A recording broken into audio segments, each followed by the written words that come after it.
안녕하십니까 수험생 여러분. 자, 먼저 1차 필기시험에 합격하신 여러분들께 진심의 축하의 말씀을 드리겠습니다. 자, 여러분들이 지금 1차 필기시험을 잘 준비하신 만큼 2차 실기시험도 여러분들이 잘 준비하실 수 있다고 저는 믿고요. 자, 오늘 제4장 냉난방 부하 계산부터 여러분들 같이 학습을 해보도록 하겠습니다. 자, 먼저 우리 교재에 보시면 1번 문제가 있는데, 자, 1번 문제에 대한 내용은 제열부하에 대한 내용이에요. 요것은 이제 다음에 뒷부분에서 다른 문제하고 같이 설명을 드리고요. 2번 문제를 같이 보도록 하겠습니다. 자, 2번 문제 보시면, 자, TAC 온도라고 하는 것에 대한 정의, 그 다음에 TAC 온도를 설정하는 이유에 대해서 서술하시오. 자, 우리 답안을 이제 보시면, TAC 온도라고 하는 것은, 미국 공조협회에서 권장하는 외기 온도 설정법입니다. 그래서 위험률이라고 하는 것을 고려해가지고 경제적인 부하 계산을 하기 위한 온도로 사용이 됩니다. 자, 그래서 이 답안을 작성을 하실 때 반드시 들어가야 되는 내용은, 자, 미국 공조협회에서 정하는 외기 온도는 반드시 위험률이라고 하는 것을 고려해야 됩니다. 이 위험률을 고려하는 이유는, 자, 두 번째 답에서 보시면 TAC 온도를 설정하는 이유는 우리가 평상시에 부하 계산을 할 때 항상 최대값을 기준으로 해가지고 냉난방 부하를 계산을 합니다. 그런데 문제는 우리가 건물을 사용을 하다가 보면 항상 최대값에 근접한 값으로 우리가 냉난방 부하를 사용하지 않아요. 즉 외기 온도가 좀 낮아진다든가, 아니면 건물의 제실자가 낮아진다든가, 아니면 건물의 용도가 바뀌어서 냉난방 부하의 값이 바뀌는 경우들이 있습니다. 그러한 경우에는 무슨 문제가 생기냐 하면, 자, 부분 부하 운전으로 인해서 효율이 저하가 되고요. 그 다음에 건물을 초기에 설계할 때 초기 시설비를 최대값을 기준으로 해가지고 시설비를 맞춰놨기 때문에 시설비가 과다하게 계상이 됩니다. 그래서 그러한 부분에 대해서 손실이 발생하는데, 이 두 가지 효율 저하와 그 다음에 시설비 과다에 따른 손실 발생을 줄이기 위해서 TAC 온도를 설정을 하면 설비의 경제성과 그 다음에 운전 효율이 향상이 되고, 그것에 의해서 최대값보다 약간 낮은 값에서 냉난방 부하를 우리가 설정할 수가 있습니다. 그래서 TAC 온도를 정의를 할 때 반드시 위험률이라는 단어가 들어가야 되고, 그 다음에 그 설정하는 이유, 그래서 효율 저하와 그 다음에 시설비의 과다, 이 부분이 반드시 여러분들이 들어가셔야만 이 문제를 정확하게 이해했다, 이렇게 판단할 수가 있습니다. 그 다음에 여기서 한 가지 더 체크를 하면, 그래서 우리가 4과목 건축물 에너지 효율 설계, 그래서 건축물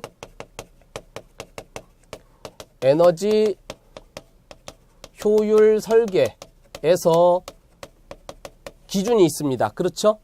그래서 기계 설비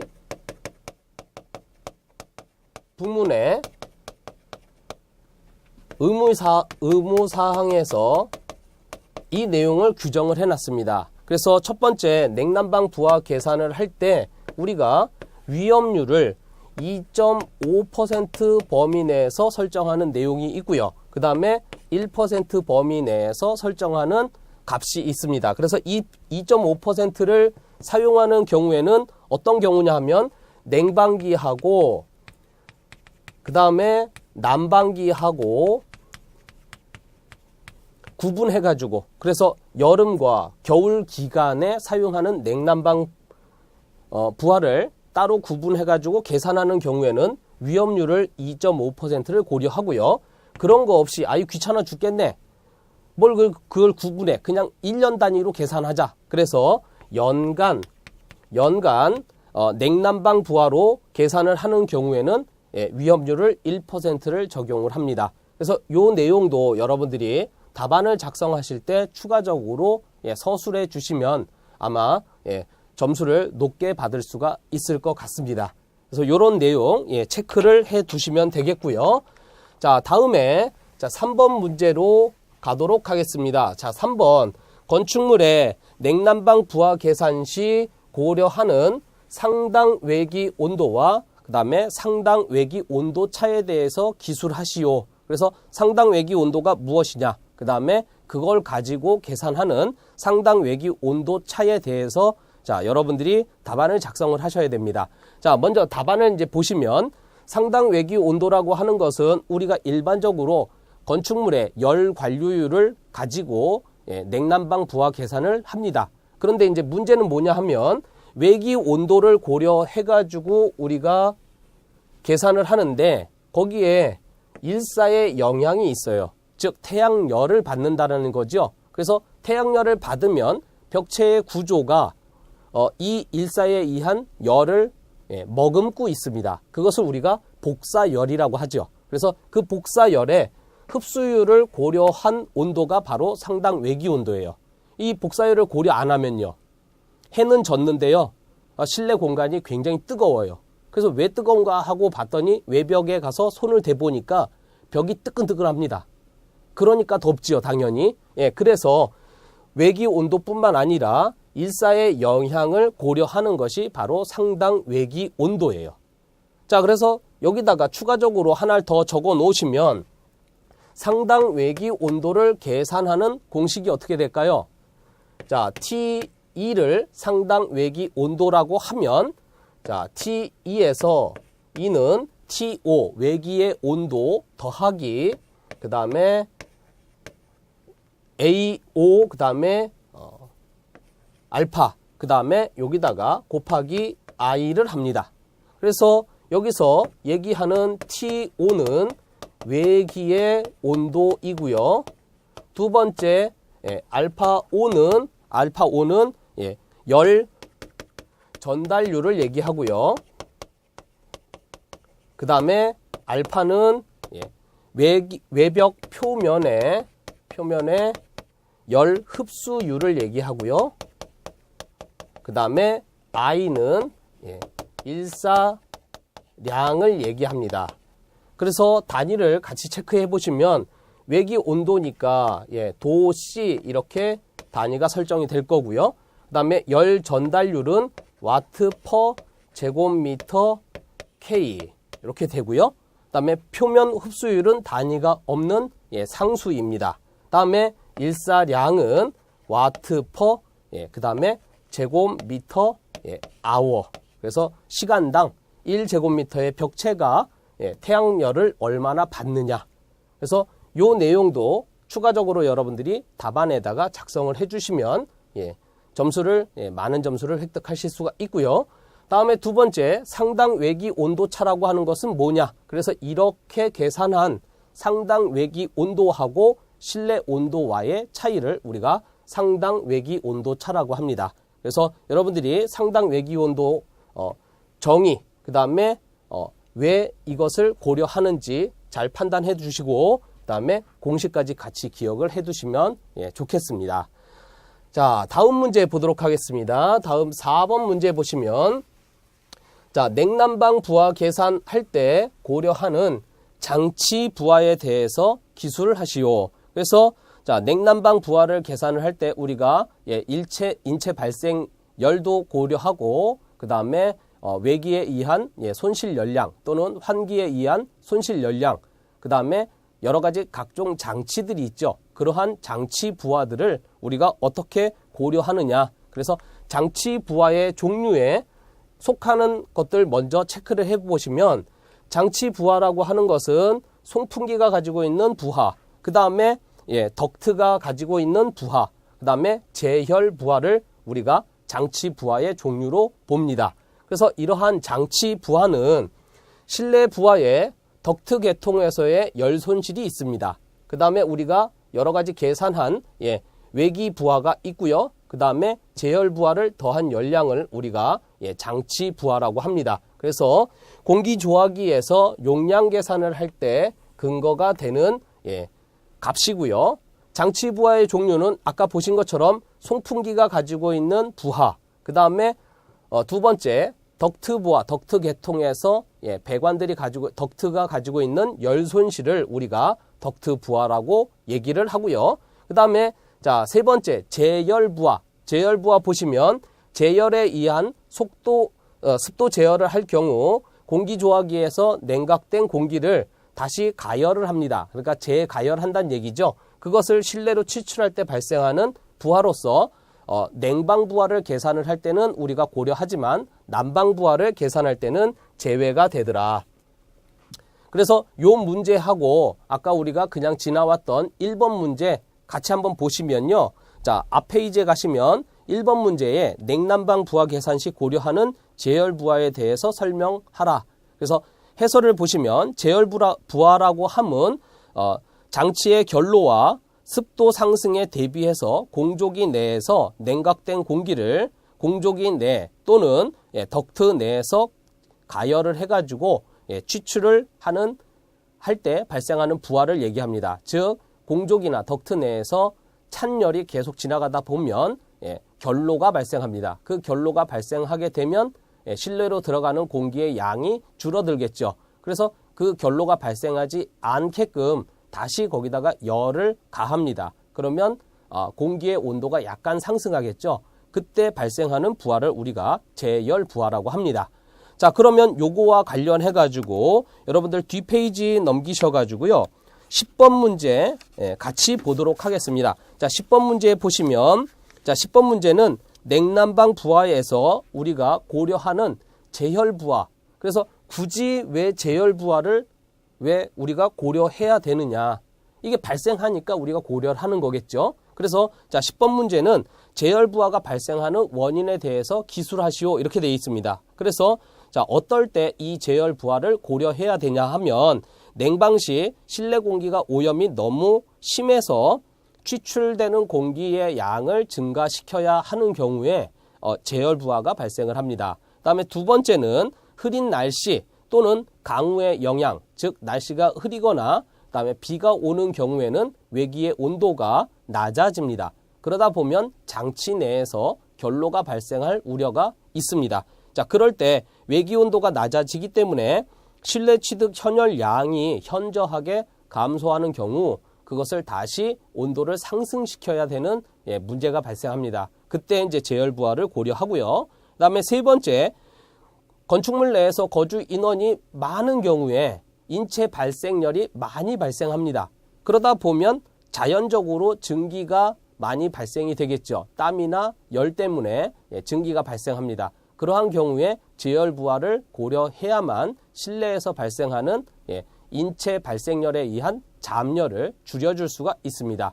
자, 그런 것 때문에 제열 부하를 고려한다. 그거까지 여러분들이 이 문제에서 같이 묶어서 기억을 좀 해두시면 되겠습니다. 그래서 장치 부하에 들어가는 제열 부하 여러분들 살펴봤고요. 자, 다음 페이지 넘겨서 자, 6번 문제 보도록 하겠습니다. 자, 6번 문제 보시면요. 공기조화 부하 계산에 있어서 인체 발생열에 대해서 서술하라. 그래서 자, 공기조화 부하 계산을 하는 데 있어서 인체 발생열을 반드시 고려해야 됩니다. 사람은 움직이는 보일러죠. 그래서 가만히 숨만 쉬고 있어도 열이 발생해요. 자, 그래서 인체 발생열은 우리가 냉방 부하를 계산을 할 때 반드시 고려하는데 자, 그 세부적인 내용들을 여러분들 같이 보시면 인체 발생열은 냉방 부하 계산에서 현열과 잠열을 동시에 고려합니다. 즉 다시 얘기하면 인체 발생열 때문에 실내의 온도가 상승하고요. 그 다음에 땀에서 배출되는 수증기 때문에 습도가 변화합니다. 그래서 현열과 잠열을 같이 고려해주는 것이 바로 인체 발생열이에요. 그 다음에 두 번째 내용 보시면 인체와 실내 공기의 온도 차이에 의한 현열과 호흡, 땀에 의해서 잠열이 발생하므로 실내의 온습도 부하를 높이는 원인이 되고요. 그 다음에 세 번째, 이 인체 발생열은 실내 온도가 높아질수록 더 상승하고요. 그와 더불어서 잠열의 발생 열량이 증가하는 원인이 됩니다. 다음에 네 번째, 인체 발생열은 실내 온도를 상승시키는 원인이 되기 때문에 그래서 여름에는 냉방기를 가동하는 경우에는 온도를 낮춰야 되니까 반드시 고려해야 되고요. 난방에서는 실내 공간에 따뜻한 열이 전달이 되니까 난방부하 계산에서는 제외가 되더라. 그래서 요 중요한 내용, 자 여기에서 키포인트는 인체 발생열은 현열과 잡열을 동시에 고려한다. 그 현열과 잡열을 동시에 고려하는 이유는 온도도 상승하고 습도도 상승합니다.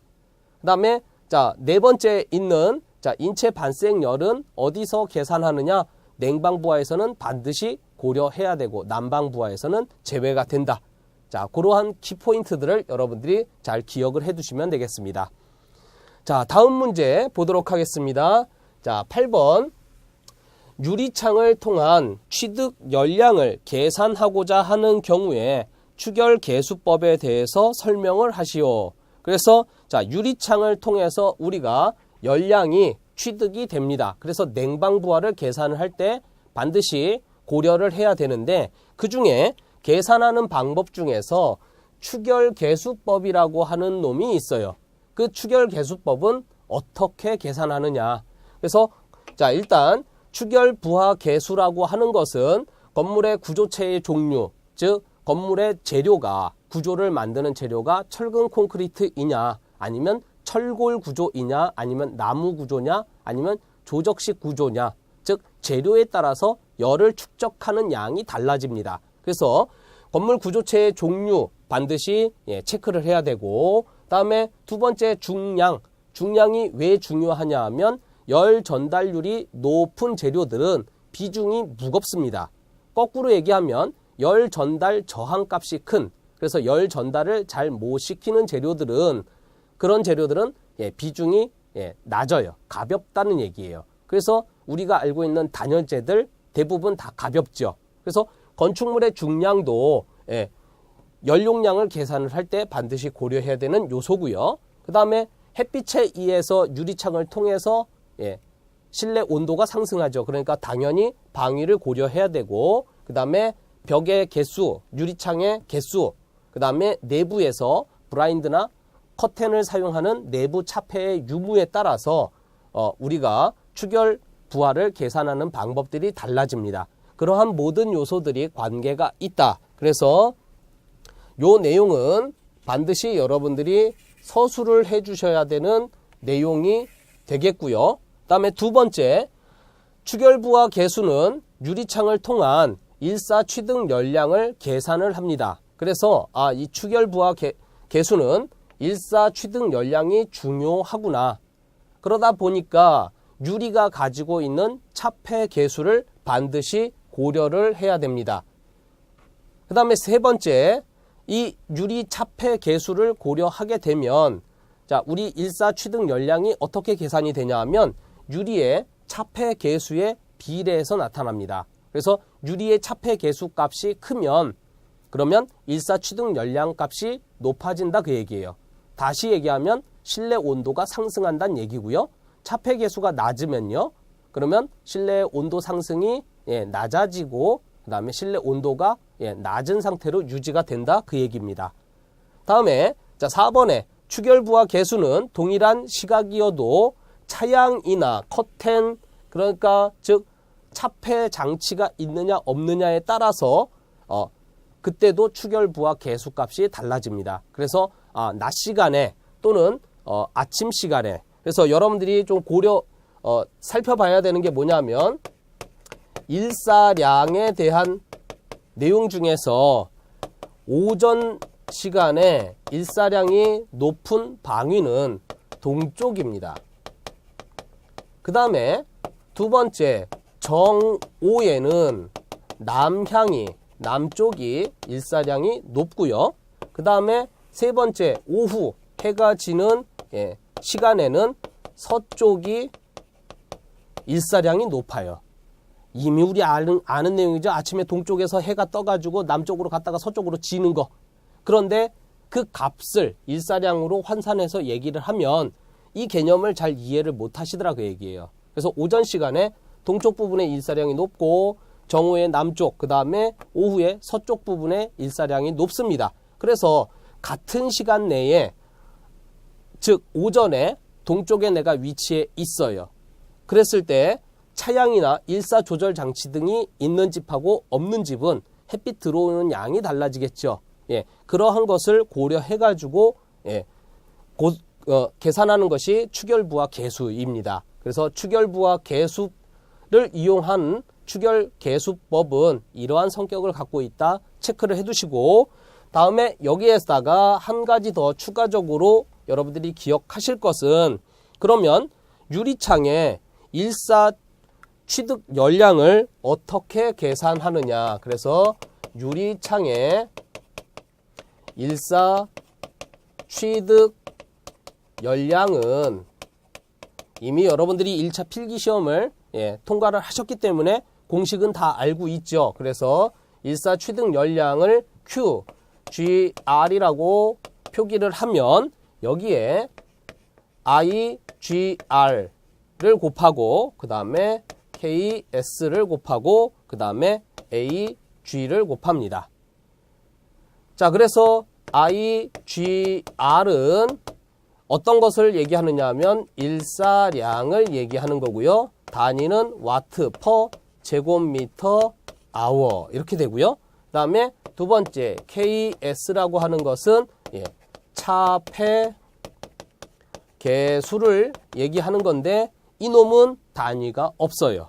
그 다음에 세 번째 AG라고 하는 것은 유리창의 면적을 얘기를 합니다. 그래서 이놈은 단위가 제곱미터 이렇게 되죠. 그래서 이미 여러분들이 다 알고 있는 내용이죠. 그래서 여기 안에 들어가 있는 요거 요 차폐 개수를 이용해서 푸는 방법이 바로 추결 개수법이 되겠습니다. 자, 이러한 내용 여러분들이 잘 정리를 해 두시고요.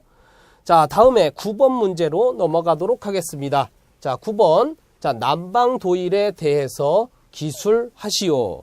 자, 우리가 냉난방 부하를 계산을 할 때, 자, 냉방도일 또는 난방도일을 고려합니다. 그래서 냉방도일은 여름에 고려하는 거고, 난방도일은 겨울에 고려하는 겁니다. 그래서 정확한 내용을 보시면, 자, 난방도일이라고 하는 것은 일단 기간에 따라서 얼마만큼 부하가 발생하느냐를 계산하는 방법이에요. 그래서 기간 부하 계산법 중에 하나이고요. 일정 기간 동안에 난방 부하를 실내외의 온도 차와 그 다음에 난방 시간의 곱으로 그 값을 나타내는 것입니다. 그래서 계산 방법 보시면 자, 요 공식 반드시 들어가 줘야 되겠죠. 그래서 실내 온도와 실외 온도를 날짜에 따라서 매일매일 계산합니다. 그것을 이런 시그마, 그러니까 합산하라 그 얘기죠. 아, 전부 다 내가 합산을 합니다. 언제까지? 내가 날짜를 센 날까지. 그래서 실내 온도와 실외 온도의 전체 차이의 합산값에 일수를 곱해서 계산하는 방법이에요. 자, 이 난방도일법은 왜 사용을 하느냐? 우리가 난방부하 계산을 할 때 기간부하를 계산하는 방법 중에서 가장 간단한 방법이에요. 뭐만 있으면 되냐면요. 달력만 있으면 돼요. 달력이요? 달력이 왜? 달력에 1일부터 30일까지 또는 31일까지 날짜가 이렇게 쭉 있어요. 그러면 만약에 1월 1일이다 그러면 실내 온도하고 실외 온도를 씁니다. 그 다음에 간단하게 빼기 해가지고 써놓겠죠. 1월 2일도 실내 온도와 실외 온도를 씁니다. 1월 3일도 그렇게 씁니다.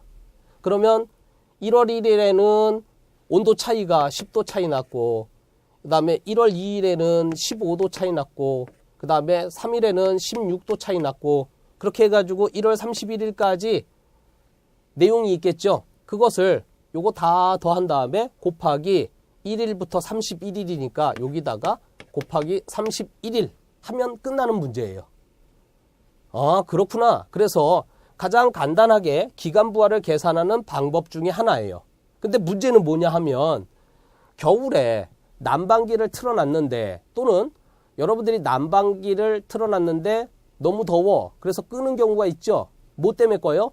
태양 일사량 때문에 건축물 내에서 복사열이 많이 발생합니다. 즉 햇빛을 건물이 받아서 그 열을 내부에다가 뿜어주는 거예요. 그래서 그 건축물에 복사열이 많다라고 하면 이 실내외의 온도 차이가 많이 발생할까요? 예, 더 많이 발생하겠죠. 바깥에는 엄청 춥고요. 그 다음에 실내 공간은 많이 따뜻합니다. 그러니까 온도 차이가 더 늘어납니다. 그래서 그러한 부분에서 복사열이 많은 경우에 언제 그 복사열이 발생했는지를 계산하기가 어렵습니다. 그래서 자, 복사열이 많은 건축물에는 적용하기가 어렵더라. 예, 요거 체크를 해 두시고요. 이렇게 달력에다가 온도 차이 써갖고 하는 요 난방 도일법은 또 어디다가 사용을 하느냐. 그래서 난방 기간에 사용된 연료 사용량을 추정 평가하는 때 사용을 할 수가 있습니다. 그러니까 난방 기간에 연료를 많이 썼다, 적게 썼다, 이러한 것들을 계산해낼 수 있기 때문에 난방도일을 우리가 사용을 합니다. 그래서 정의, 그 다음에 계산의 방법, 그 다음에 난방도일을 사용하는 이유, 그 다음에 그것의 용도, 이렇게 네 가지로 여러분들이 내용을 구분을 해 두시면 되겠습니다. 자, 이상으로 오늘 냉난방 부하 계산 하는 4장에 대한 부분을 우리가 첫 번째 파트를 내용을 마쳤습니다. 다음 시간에는 그러면 본격적으로 계산형 문제들을 가지고 여러분들하고 다시 학습을 해보도록 하겠습니다. 자, 고생하셨습니다.